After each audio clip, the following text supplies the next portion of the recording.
हाँ बेटा, तो अब हम लोग बाबर के पुत्र हुमायूं के बारे में पढ़ेंगे, जो भारत का नेक्स्ट सुल्तान बना और बाबर का उत्तराधिकारी था।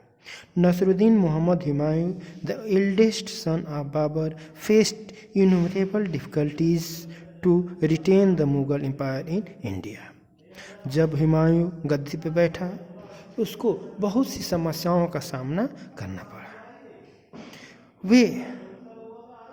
क्योंकि वह एक योग्य सेनापति नहीं था और उसके पिता बाबर ने खजाना को खाली रखा था और अफगानों और राजपूतों को वह पूरी तरह से क्रश नहीं कर पाया था। इसलिए जैसे ही हुमायूं गद्दी पर बैठा, अफगान और राजपूत राजा धीरे धीरे विद्रोह करने लगे। एक और बाबर ने किया था कि पूरे अपने मुगल राज्य को अपने बेटों, 3 बेटे थे, तीनों बेटे में बांट दिया था। The army was a combine of people from different countries and language group. जो सेना थी, बाबर की सेना, अनेक धर्मों के लोग, अनेक देशों और भाषाओं को बोलने वाले लोगों से मिलकर के बनी थी और वह बाबर जैसे योग्य सेनापति के नेतृत्व में ही अच्छा कार्य कर सकती थी। हुमायूं उतना योग्य नहीं था। He had the opposition from his brother, relative, Afghan and Rajput also. और वो भारत के जो उसके विरोधी थे, अफगान और राजपूत तो करते ही थे, साथ में जो उसके भाई थे वो भी उसका विरोध करने लगे। इससे उसकी समस्याएं बहुत सारी बढ़ गई। एक तो वो एडिक्ट था, ओपियम खाता था और खाने के बाद उसको होश खो बैठता था। मिलिट्री एबिलिटी उसके पास नहीं था, सेनापति अच्छा नहीं था, कुशल नहीं था, और इसलिए वो अपने जो उसके फादर ने जिन अफगानों को क्रश किया था वो हमेशा उसका विरोध करने लगे। और वैसा ही एक अफगान जिसका नाम शेर शाह सूरी था, उसने हुमायूं को चौसा और कन्नौज के युद्ध में हराया। आफ्टर 15 ईयर्स हुमायूं, और जैसे ही वो हार गया, हुमायूं ईरान भाग गया और एक अवसर की तलाश करने लगा। और लास्ट में जब वह भारत का राजा बना तो साल भर भी शासन नहीं कर पाया था, सीढ़ियों से गिर करके उसकी डेथ हो गई। Akbar. Jalaluddin Mohammad Akbar ascended the throne at the age of 14 under the guardianship of Bairam Khan.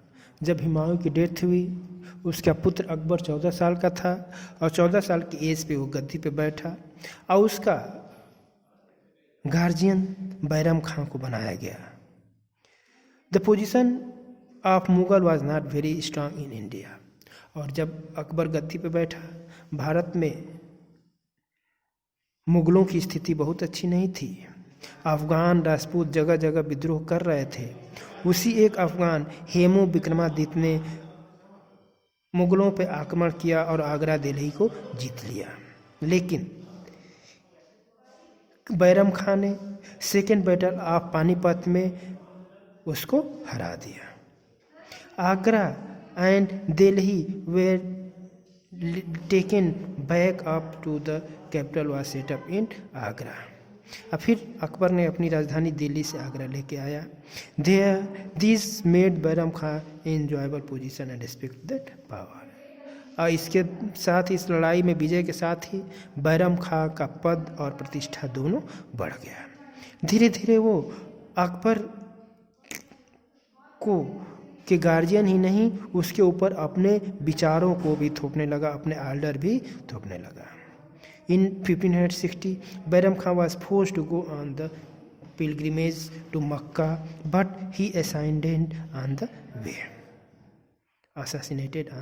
way. लेकिन 1560 में बैरम खां को अकबर ने मक्का जाने के लिए कहा और मक्का जाते समय रास्ते में उसका हत्या कर दी गई। Under Akbar the Mughal empire stretched from Kashmir in the north to Godavari River in the south, and from Afghan in the west to Bengal in the east. Afghan also conquered Gondwana, Chittor, Ranthambore, Bihar, Bengal, Kabul, Kashmir, Sindh,